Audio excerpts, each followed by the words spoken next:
This was one that I seen doing the rounds, and it piqued my curiosity. Right, basically, a great big boulder got classed as a symbol of racism and has been removed from the University of Wisconsin. And a part of me was like curious, right? Because we do live in an age where absolutely anything and everything is racist. The boy hath cried wolf far too many times to the point where whenever someone calls something racist, I just tune it out and I don't really care because they're probably giving me a bunch of hyperbolic nonsense, right? But in this case, maybe I don't know. I don't know why The Rock was classed as racist. Maybe it has a good reason. I don't know. I'm hoping to find out in the article. For example, like if a town in the American South they had near their CNN, bugger off. They had like somewhere in their town the old hanging tree where they used to hang slaves that tried to escape. I would completely understand why that town would want to get rid of that tree. I'd be like, yeah, get the saw.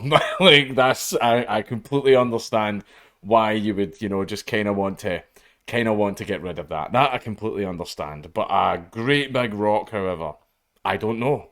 Maybe it's as good a reason as that, but let's find out. The University of Wisconsin removed a 42-ton boulder, also known as your mum, from its Madison campus Friday after complaints from students of colour who called the rock a symbol of racism. Chamberlain Rock, which had sat on Observatory Point since 1925, was named after Thomas Chamberlain, a geologist and former university president who served from 1887 to 1892. A 1925 Wisconsin State Journal article used the N word as part of a nickname for the giant boulder from 1925. Okay. The Wisconsin Black Student Union last summer called for the rock to be removed from campus as one of a series of demands it said were aimed at seeking justice for black students. The campaign came in the wake of the police killings of George Floyd and Breonna Taylor. The union said in a statement posted on Instagram Friday. To be completely fair, I know we make jokes and memes. The Breonna Taylor killing was some bullshit. She was just defending her property, but cops going to be cops. It was very meaningful for me to be there to see the process all the way through to the end, Senior Nala McWhorter said in a university news release. McWhorter, who was the president of the Wisconsin Black Student Union for the past academic year, was there when the boulder was removed on Friday. It was about a year ago that we released our demands and met with the Chancellor and explained to her why those demands meant so much to us. She says it was a powerful moment today to see the demand come full circle. The Native American Student Organization, Wunk Chic, I apologise, partnered with the Wisconsin Black Student Union in the rock removal effort. The university said the boulder sat on ancestral Ho Chunk land. Okay. I'm pretty sure a lot of rocks and boulders sit on land, but all right. The university had to get permission from the Wisconsin Historical Society to remove the boulder as it sat within the area of a Native American burial mound. According to the university, the rock was not sitting on top of a burial site. For me, I don't obviously like Native American culture's a lot different from mine, but see in Scotland back in the day, that's what we did. We built big massive cairns out of rocks on top of it. So a part of me is going, well, what's the problem? That's what you're supposed to do, but obviously Native Americans do it differently. The removal of the rock was approved by UW Madison Chancellor Rebecca Blank in January. It took courage and commitment for the Wisconsin Black Student Union to bring this issue forward. That's a bit of a reach. And to influence change alongside UW's Wunk Chic student leaders, Vice Chancellor for the Student Affairs Laurie Research said in a news release. Yeah, it takes great courage and commitment to walk up to university staff and hand them a sheet of paper. Great courage and commitment. In the midst of demands for justice following George Floyd's murder last summer, the students wanted change on campus and they worked hard to see this through. While the decision required compromise, I'm proud of the student leaders and the collaboration it took to get here.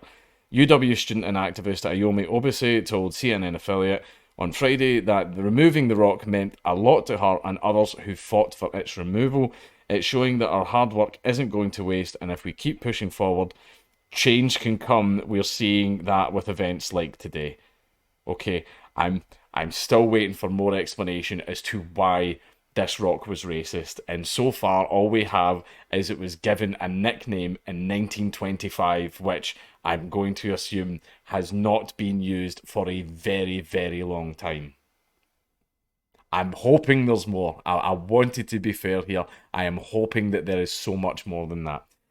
A crew worked for 4 hours to remove the boulder using a large crane, the university said. An archaeologist was on site while workers laid ground mats to minimise any soil disturbance or compaction during the work. The boulder is a large example of a rare Precambrian era glacial erratic, which may be more than 2 billion years old. The university said a glacial erratic is a large rock that was moved by a glacier and left behind when the glacier moved on. The erratic is made of a different rock type and is usually found in the area. The plaque honouring Chamberlain has been removed. A new plaque for the geologist will be placed on Chamberlain Hall. The Chancellor's office is using private donations to pay the $50,000 price tag for the rock's removal. The university said it's being moved to university-owned land near Lake Kegonsa, southeast of Madison. Gary Brown, Director of Campus Planning and Landscape Architecture, shepherded the search for the rock's new home. Moving the rock to this remote site prevents further harm to our community, while preserving the rock's educational research value for current and future scholars, Brown said in a news release. And then add. Right. So, that's it. That's it. That was the only reason why this got removed. A 1925 Wisconsin State Journal article used the N-word as part of a nickname for the giant boulder, a nickname that I am very sure has not been used for a very, very long time. Don't like the nickname for the boulder? Change the nickname. Nickname the boulder something else. Why not call it George Floyd Boulder? Why not call it Breonna Taylor Boulder? Nobody was forcing you to call it that, and I'm fairly certain that no one in the university has called it that for a very long time. 1925, almost 100 years ago. That's why that was the demand you want. You're calling that a victory. All they want is like us to remove this like 100-year-old boulder. Yeah, just ignore their other demands, and yeah, we'll move the boulder. Yeah, we'll give them that little victory. You got a boulder moved. Racism defeated. Racism absolutely destroyed over a nickname that's 100 years old that I am very damn sure no one has used for that boulder for a very long time. Like, a part of me was expecting, like, oh, he was a geologist from back in the day, and then I was expecting who also owned slaves. I was expecting at least that. Right? But no, it was just he was obviously a glacial erratic, so a geology thing. This is to honour a geologist. It just so happens that about 100 years ago, there was a local nickname for the boulder that contained the N-word, and that is the reason you wanted it removed. Right? I came into this with an open mind. I wanted to be fair. This was dumb. This was really stupid. Like, people called this, like, the N-word like 100 years ago. Here is our list of demands. Remove the boulder. Someone get Matt Jabba on the phone. Get him in here. Like, oh, I wanted to be fair. I did. This was dumb. This was absolutely stupid. This in no way defeats racism in any way whatsoever. You moved a boulder. You moved a great big boulder. Racism defeated. Racism destroyed. This boulder has been moved to another place, and now the world is a much better place for it. Good job, gang. Well done.